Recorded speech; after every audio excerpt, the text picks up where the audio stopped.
Ma femme et ses sœurs ont décidé de me faire un canular en m'abandonnant dans une station-service à 320 km de chez moi. Débrouille-toi. Ont-elles ricané avant de démarrer en trombe. Je ne suis jamais rentré. 3 ans plus tard, elle m'a retrouvé. 89 appels manqués plus tard. Ma femme et ses sœurs avaient eu la brillante idée de me tendre un piège en me laissant tomber sur l'aire d'une station-service, à 320 km de la maison. Elles ont lancé un « débrouille-toi » en éclatant de rire, puis elles ont pris la route comme des folles. Je n'ai jamais revu ma maison après ça. 3 ans plus tard, elle a fini par me retrouver. 89 appels manqués plus tard. Mais avant d'aller plus loin, abonnez-vous et laissez un commentaire pour dire d'où vous nous lisez, on prend toujours le temps de regarder chaque message. Débrouille-toi. Voilà ce que Clara, ma femme, m'a hurlé juste avant de faire rugir le moteur et de me planter sur le parking d'une station-service à Billings, dans le Montana, à quasiment 320 km de notre maison à Denver. À l'arrière de la berline, ses sœurs, Emma et Sophie, se bidonnaient comme si elles assistaient au spectacle le plus hilarant de leur vie. Je m'appelle Alex, j'ai 34 ans et je bosse dans le bâtiment pour North Peak Engineering. J'étais marié à Clara depuis 8 ans. On avait fait la route pour assister au mariage d'une de ses cousines. C'était censé être un petit week-end entre nous 4, à partager l'essence, l'hôtel et quelques bons moments. Dès le début du trajet, j'ai senti un malaise. Clara jetait sans arrêt des regards complices vers ses sœurs à travers le rétroviseur. Il y avait ces petits chuchotements auxquels je n'avais jamais accès. Chaque fois que je demandais ce qui se passait, elle se contentait de me servir ce sourire vaguement moqueur et de lâcher « Rien, chérie. » Des histoires de sœurs. J'aurais dû me fier à mon instinct. On s'est arrêté à 1 heure de Billings pour faire le plein. J'en ai profité pour aller chercher un café et passer aux toilettes. Quand je suis revenu, elles étaient déjà installées dans la voiture, moteur tournant. Clara a baissé la vitre en me fixant avec ce sourire étrange. « Allez, monte dans la voiture, Clara », ai-je dit en allant vers la portière passager. Mais elle m'a coupé, « En fait, on a discuté et on pense que tu dois apprendre à te débrouiller par toi-même. » Je n'ai pas compris. « Qu'est-ce que tu racontes ?» Emma s'est avancée depuis la banquette arrière, tu es toujours collé à Clara, comme un petit chiot perdu. On s'est dit que ce serait bien pour toi. Sophie a ajouté, une petite aventure personnelle, ça te fera du bien. Je suis resté planté là, les clés à la main. Sauf que ce n'étaient pas les clés de la voiture. C'étaient les clés de la maison. Mon pick-up était resté à Denver, garé dans l'allée. Ce n'est pas drôle, ai-je protesté. Peu importe votre blague, stoppez ça. Clara a élargi son sourire. Ce n'est pas une blague. C'est juste un petit canular. Tu prends tout tellement au sérieux. Apprends à relativiser. Et elle a lancé « Débrouille-toi » avant d'enfoncer l'accélérateur. Je les ai regardés s'éloigner et disparaître sur l'autoroute 2 pendant que je restais là, immobile, avec juste mon portefeuille et mon téléphone. Je réalisais peu à peu que ma femme et ses sœurs venaient véritablement de m'abandonner au milieu de nulle part. Le vent d'octobre me glaçait et je sentais déjà l'odeur de la neige approcher. J'ai essayé d'appeler Clara, directement messagerie. J'ai tenté Emma. Même résultat. Quant à Sophie, elle m'avait bloqué depuis des mois, après une dispute dont je ne me souvenais même plus. C'est là que j'ai compris que ce n'était pas une simple blague qui allait se terminer dans l'heure. Il s'agissait de quelque chose de bien plus profond. Un geste qui révélait clairement ce qu'elle pensait de moi. Je suis retourné à l'intérieur de la station et j'ai demandé au caissier combien coûtait un billet de bus jusqu'à Denver. Il m'a répondu, aucun bus ne passe ici. Par contre, il y avait un Greyhound qui s'arrêtait à Billings, à environ 65 km vers l'est. J'avais rencontré Clara 9 ans plus tôt sur un chantier. Elle bossait comme consultante en environnement pour un projet où mon équipe intervenait. Elle m'avait charmé tout de suite, intelligente, drôle, et la façon qu'elle avait de me faire sentir unique, comme si le monde se réduisait à nous deux quand elle me parlait. Ses sœurs, c'était autre chose. Emma avait 2 ans de plus qu'elle, travaillait dans le marketing tech et avait toujours des avis très tranchés. Sophie était la petite dernière, 28 ans, encore en train de chercher sa voie, mais toujours prête à balancer une remarque piquante. Depuis le début, elle m'avait traité comme si je leur volais leur sœur. Au repas de famille, elle lançait des private jokes que je ne pouvais pas comprendre. En vacances, elle programmait leurs activités sans même me demander si je voulais en être. Plein de petites choses qui finissaient par peser. À chaque fois que je voulais en parler, Clara me répétait, « Elles sont juste protectrices, ne t'en fais pas. Avec le temps, elles t'aimeront bien. » Mais ça n'a jamais évolué dans le bon sens. C'était même pire après le mariage. Emma disait que je la freinais, que je l'empêchais de voyager, de prendre des risques. Sophie roulait des yeux dès que je proposais un coup de main, que ce soit pour changer un pneu ou réparer quelque chose dans leur appart. Il n'y a pas besoin d'un homme pour régler tout, disait-elle. Petit à petit, j'ai commencé à remarquer d'autres choses. Clara écrivait constamment des messages quand on était ensemble, toujours à ses sœurs. Elle annulait nos projets à la dernière minute parce que Emma ou Sophie avaient encore une urgence. Elle avait oublié notre anniversaire l'année dernière pour aider Sophie à déménager. L'année d'avant, elle avait raté mon dîner d'anniversaire parce que Emma avait des problèmes de couple. La famille avant tout, répétait-elle. Et j'étais d'accord. Sauf que j'étais censé en faire partie aussi. Et les signes étaient là bien avant ce voyage au Montana. Leur insistance pour que je ne prenne pas mon pick-up parce qu'on allait tous voyager ensemble. Clara avait réservé la chambre d'hôtel uniquement à son nom. Les blagues de Emma sur mon côté peu spontané. Sophie avait même lâché depuis la banquette arrière, « Tu te souviens quand tu étais drôle ?» Avant de devenir aussi casanier et ennuyeux.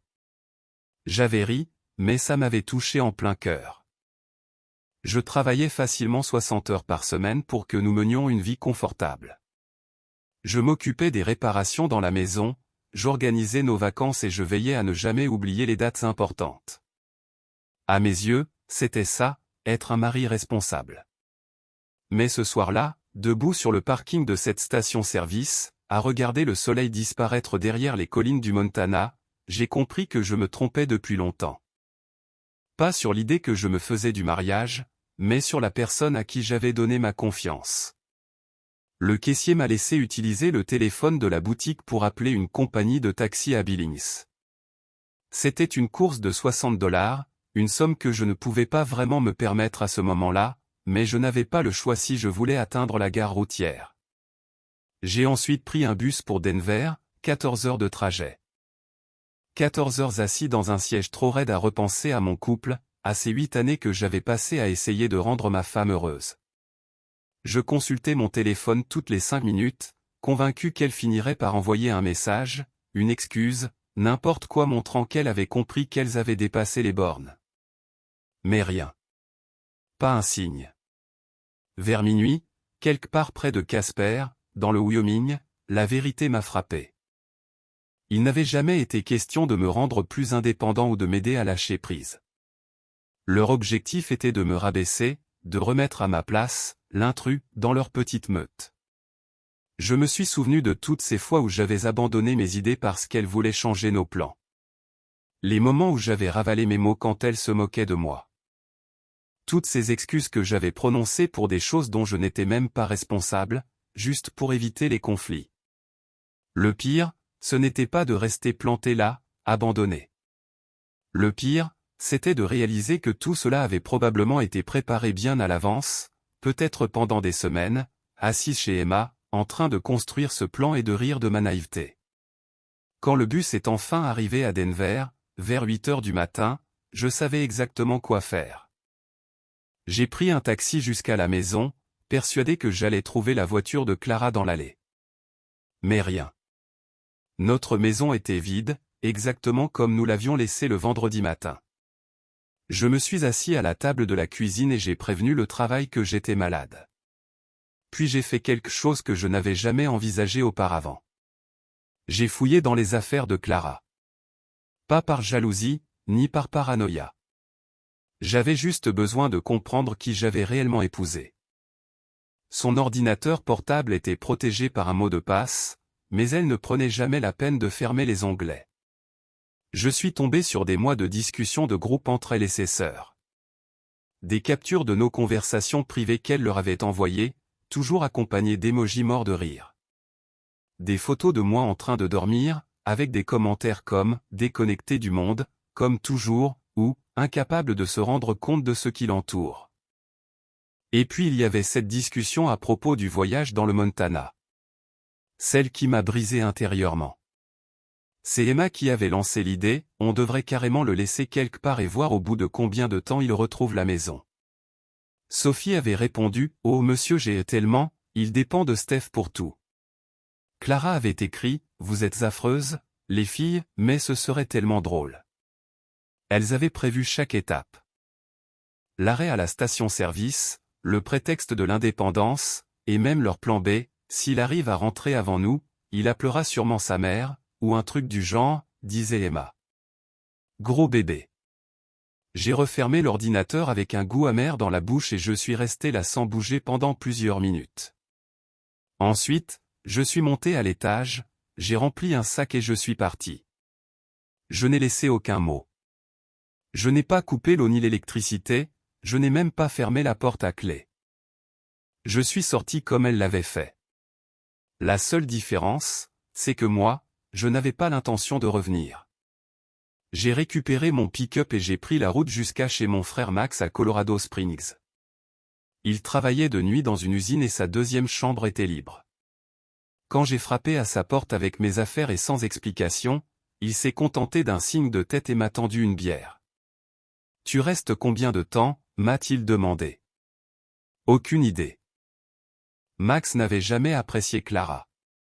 Il ne l'avait jamais dit, mais ça se voyait à la façon dont il devenait silencieux quand elle était dans la pièce. Il trouvait toujours un prétexte pour partir plus tôt des réunions de famille. Je lui ai tout raconté. Absolument tout. Le canular, les discussions, les semaines de préparation derrière mon dos. Merde, Alex. A-t-il lâché quand j'ai terminé. T'es mieux sans elle. Le lundi matin, j'ai appelé mon chef chez North Peak et j'ai demandé un transfert sur un chantier à Colorado Springs. Il manquait de monde pour rénover un hôpital et avait besoin de gars qualifiés. Il n'a même pas cherché à en savoir plus, il m'a juste dit que je pouvais commencer mercredi. Le mardi après-midi, mon téléphone s'est mis à sonner. C'était Clara. Je l'ai laissé tomber directement sur la messagerie. Puis j'ai écouté. Alex, où tu es? Je suis rentré et tu n'es plus là. Ce n'est pas toi, rappelle-moi. Il faut qu'on parle. Pas une seule excuse. Pas un mot sur ce qu'elle m'avait fait. Juste de l'étonnement devant le fait que j'ai moi aussi décidé de disparaître. Alors je l'ai bloqué. 1 heure plus tard, Emma a essayé. Bloqué aussi. Puis Sophie. Bloqué. Mais elles n'ont pas lâché. Elles ont continué depuis d'autres numéros. Celui du travail de Clara, des inconnus. Toujours le même discours, j'en faisais trop. Ce n'était qu'une plaisanterie. Je devais rentrer pour qu'on règle tout ça. Le jeudi soir, Max est rentré avec une drôle d'expression. Ta femme est là, m'a-t-il dit. Elle attend dans sa voiture. Je me suis approché de la fenêtre. La berline de Clara était garée de l'autre côté de la rue. Elle m'a aperçu, elle est sortie et elle a traversé pour venir vers l'immeuble. Je suis descendu la rejoindre dans le hall avant même qu'elle ait le temps de frapper. Alex, merci mon Dieu, a soufflé Clara en tendant la main vers moi. Elle disait être morte d'inquiétude. J'ai instinctivement reculé d'un pas. Qu'est-ce que tu veux, Clara, ai-je demandé d'une voix froide. Je veux que tu rentres à la maison. On devrait discuter calmement, comme 2 adultes. Discuter de quoi exactement, ai-je répliqué. Du fait que tu m'as laissé là-bas, à plus de 300 km de chez nous. Du fait que toi et tes sœurs avez préparé tout ça depuis des mois. Son visage s'est durci. Le masque de l'épouse aimante a disparu l'espace d'une seconde, laissant apparaître quelque chose de bien moins tendre. Une irritation à peine dissimulée, comme si j'étais celui qui exagérait. C'était une blague, Alex. Tu te conduis comme si on avait commis un crime. Tu m'as abandonné, et vous en avez ri. Vous avez monté ce coup pendant des mois, parce que tu en avais besoin, a-t-elle lâché. Voilà donc la véritable raison. Tu es devenu trop dépendant, trop collant. On s'est dit que si tu devais te débrouiller seul pour une fois, ça te ferait peut-être grandir un peu. Le hall était totalement silencieux, mis à part le bourdonnement monotone des néons au-dessus de nos têtes. J'ai regardé cette femme avec qui j'avais passé 8 ans de mariage et j'ai compris que je ne la connaissais pas du tout. Je ne reviendrai pas, ai-je répondu simplement. Ne sois pas stupide, Alex. Tu ne peux pas t'enfuir sous prétexte que tu es vexé. Observe-moi. Je me suis retourné et j'ai rejoint l'ascenseur. Elle m'a suivi, parlant de plus en plus vite, enchaînant les promesses, les menaces, des explications sans queue ni tête. Puis j'ai cessé de l'écouter. Quand les portes de l'ascenseur se sont refermées, elle continuait encore à parler de l'autre côté. Le vendredi matin, j'ai reçu un message d'un numéro inconnu, c'était Emma. Clara est complètement bouleversée. Tu dois régler ça. J'ai montré le message à Max pendant qu'on prenait le café. Change de numéro, m'a-t-il conseillé. Alors je l'ai fait. 3 semaines plus tard, une nouvelle routine s'était installée. Je bossais sur le chantier de l'hôpital en semaine, j'aidais Max avec son pick-up le week-end, et j'apprenais ce que c'était que de prendre des décisions sans consulter quelqu'un en permanence. J'avais déniché un petit appartement dans le sud de Colorado Springs. Rien de luxueux, mais cet endroit m'appartenait. Plus de compromis sur la couleur des murs ou le choix des meubles. Pas de discussion interminable sur ce qu'on allait manger ou sur la série à regarder le soir. Pour la première fois depuis des années, j'avais la sensation de redevenir moi-même.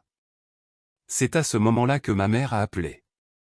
Alex, mon chéri, Clara est passée à la maison. J'évitais les appels de mes parents. Je n'étais pas encore prêt à leur expliquer notre séparation. Mais visiblement, Clara n'éprouvait aucun scrupule. Qu'est-ce qu'elle t'a raconté, ai-je demandé. Elle a dit que tu traversais une dépression, que tu avais disparu après un voyage en famille et que tu ignorais ses appels. J'entendais l'anxiété dans la voix de ma mère. Elle avait toujours adoré Clara. Elle la trouvait stable, sensée, celle qui me faisait du bien. Ce n'est pas une dépression, maman. On traverse juste une mauvaise période. Quel genre de problème ne peut pas être résolu? Je ne voulais pas entrer dans les détails, ni parler des conversations groupées, de la planification, ou de ces mois de petite cruauté qui avaient culminé lors de ce voyage dans le Montana. Raconter à quelqu'un d'extérieur, ça aurait simplement ressemblé à une mauvaise plaisanterie à laquelle je réagissais trop fortement. Je te rappelle plus tard, maman. Je dois réfléchir. Mais en raccrochant, j'ai compris que Clara continuait de manipuler l'histoire, en me faisant passer pour l'instable. Celui qui avait abandonné son couple sans raison valable. Ce week-end-là, je suis retourné à Denver. Pas à la maison que Clara et moi avions partagée, mais chez mon ami Léo. Il bossait aussi dans le bâtiment. Il avait même assisté à notre mariage. J'ai entendu que vous étiez séparés, m'a-t-il dit dès qu'il a ouvert la porte. Je suis désolé, mec. Qu'est-ce que j'ai entendu exactement? Juste que tu t'étais barré après une dispute. Elle avait l'air vraiment détruite. Encore une fois, la version de Clara. L'histoire où j'étais le lâche qui avait abandonné sa femme. Léo m'a tendu une bière et on s'est installé sur sa terrasse. Je lui ai raconté toute la vérité, du début à la fin. Quand j'ai terminé, il a eu un moment de silence. C'est complètement tordu. Pourquoi elle ferait un truc pareil? Je crois qu'elle voulait que je parte, ai-je répondu. Pas définitivement, mais elle aimait peut-être l'idée d'avoir le pouvoir de me faire du mal. De me rappeler à quel point j'étais insignifiant. Léo a pris une seconde. Tu sais de quoi je me souviens à ton mariage? J'ai secoué la tête. À la réception, Tu discutais avec des gars de mon équipe. Rien de particulier. Mais à chaque fois que tu commençais à t'amuser ou à rire, Clara débarquait pour t'entraîner ailleurs. Une excuse, un prétexte, n'importe quoi. Je me suis souvenu soudainement de ces moments. Elle me tirant par le bras sous prétexte de saluer quelqu'un ou de prendre une photo. Je pensais qu'elle voulait juste être une bonne hôtesse. Peut-être, ai-je dit. Ou peut-être qu'elle ne supportait pas de me voir heureux sans elle. Le soir venu, je suis passé en voiture devant la maison où nous vivions. Sa voiture était garée dans l'allée, et les lumières du salon restaient allumées. J'apercevais son ombre bouger à travers les rideaux. Je ne me suis pas arrêté. J'ai continué ma route. Mais voir cette maison et repenser à tout ce que j'y avais construit m'a fait prendre conscience de quelque chose d'essentiel, je ne fuyais pas seulement une relation qui me détruisait. Je m'élançais vers une vie meilleure. Dans les mois qui ont suivi, j'ai enfin pris des décisions que j'aurais dû prendre depuis longtemps. J'ai ouvert un compte bancaire à mon nom, transféré ma part de nos économies, et j'ai trouvé une avocate spécialisée dans les divorces. Elle s'appelait Laura Bennett, une femme directe et sans préjugés. Elle m'a écouté attentivement. « Avez-vous des preuves du harcèlement ?» m'a-t-elle demandé. Je lui ai montré les numéros bloqués, les messages de Emma et Sophie, et comment elles avaient même appelé mon travail. « Et vous m'avez dit qu'elle est allée voir vos parents ?» Oui. Elle leur a raconté que je faisais une dépression. Laura a griffonné quelques notes sur son bloc. « Très bien, on pourra exploiter tout ça, » a-t-elle dit d'un ton assuré. Au Colorado, le divorce sans faute est la norme, mais dans certaines situations, le harcèlement peut peser lourd sur d'autres aspects du dossier. J'ai signé les papiers dans l'après-midi. Laura s'occuperait de faire signifier l'assignation à Clara et de lancer officiellement la procédure. Juste avant que je ne parte, elle a ajouté une dernière consigne. N'entamez aucune discussion. Ne répondez pas aux appels, aux messages ou même si elle vient vous parler en personne. Le moindre mot pourrait être retourné contre vous pour vous faire passer pour vindicatif ou mentalement instable. Et si elle débarque sur mon lieu de travail, ai-je demandé.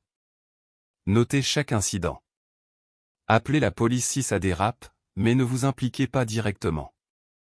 Sur le chantier de l'hôpital, tout avançait bien. J'avais été nommé chef d'équipe et je dirigeais désormais 5 ouvriers. Le job était tranquille, le salaire tombait à la fin du mois, et personne ne s'occupait de ma vie privée tant que je travaillais sérieusement.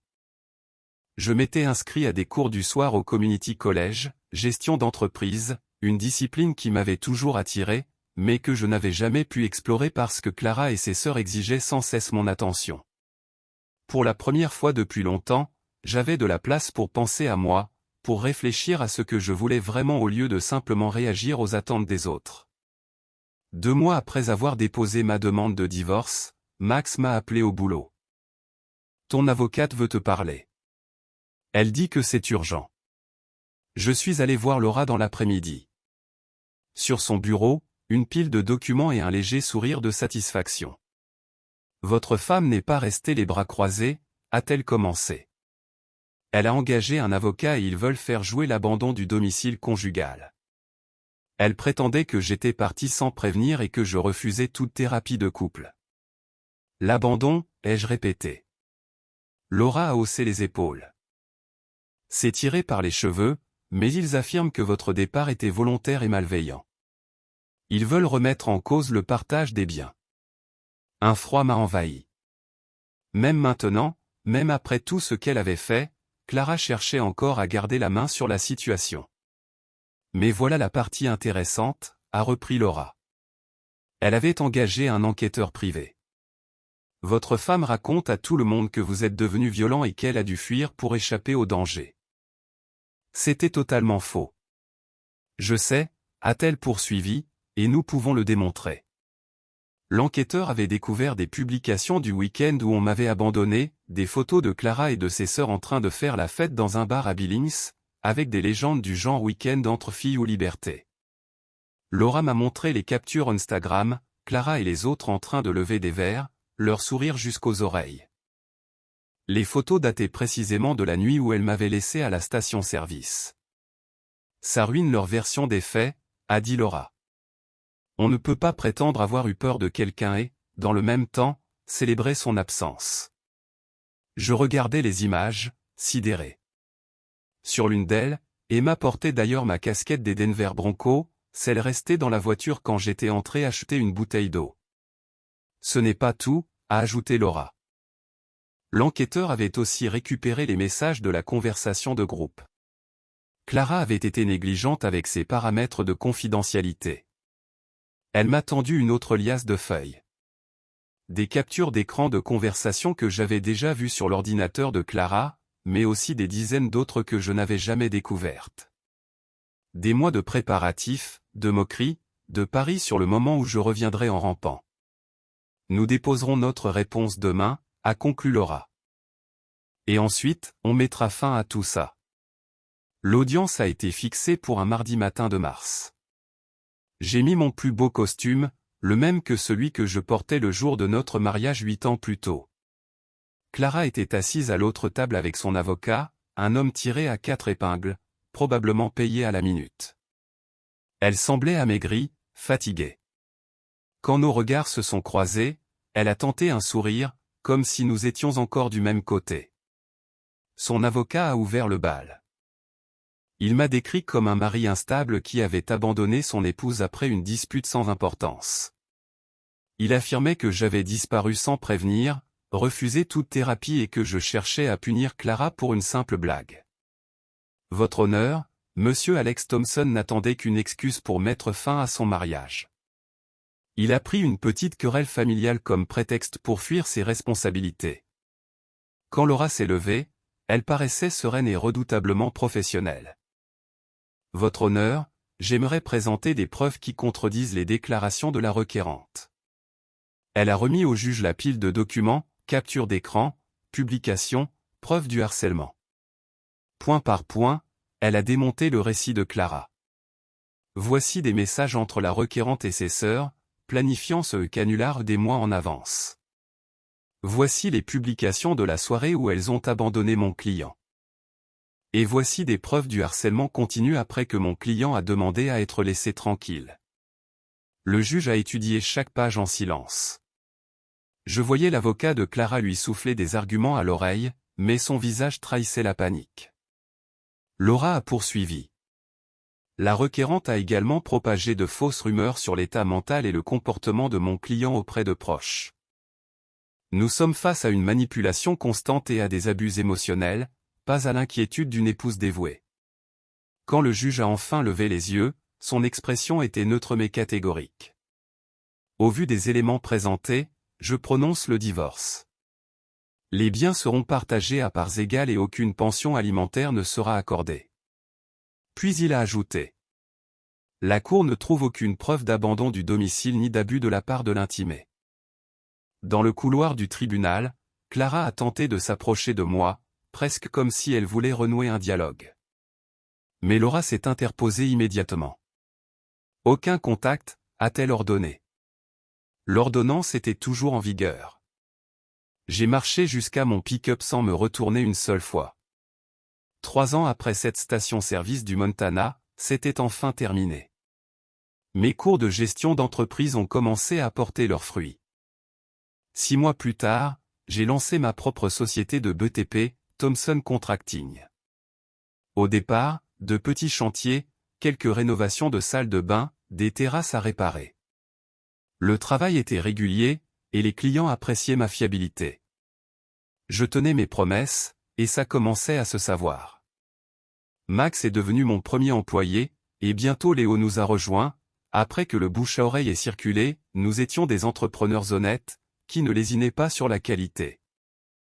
J'ai acheté une petite maison dans l'ouest de Colorado Springs. Rien d'extraordinaire, mais elle avait un garage pour mes outils et un jardin où je pouvais m'évader et réfléchir. Plus de décisions à prendre à deux, plus de débats interminables sur la couleur des murs ou le style des meubles. 1 an après la finalisation du divorce, je suis tombé sur Léo à la quincaillerie. « T'as eu des nouvelles de Clara ?» a-t-il demandé. Je n'y avais pas pensé depuis des mois. Quoi à son sujet? Ai-je répondu. Divorcée à nouveau. Elle a épousé un de ses collègues 6 mois après votre divorce, a-t-il ajouté. Ça n'a duré qu'1 an. J'ai pris les vis que j'étais venu chercher et me suis dirigé vers la caisse. Tu veux savoir ce qui s'est passé exactement, a lancé Léo derrière moi. Pas vraiment, ai-je répondu, et je pensais vraiment ce que je disais. Clara et ses sœurs avaient finalement dû affronter les conséquences de leurs actions. Emma avait perdu son poste dans le marketing, son harcèlement à mon égard ayant créé des problèmes de responsabilité pour son entreprise. Les tentatives de Sophie pour répandre de fausses histoires sur moi se sont retournées contre elle, lorsque des amis communs ont comparé leurs notes et ont découvert la vérité. Quant à Clara, son remariage précipité suivi d'un divorce rapide avait terni sa réputation dans notre ancien cercle social. Elle se retrouvait de plus en plus isolée, coupée des mêmes personnes qu'elle avait essayé d'impressionner. Certaines leçons, me suis-je dit, ne s'apprennent qu'à la dure.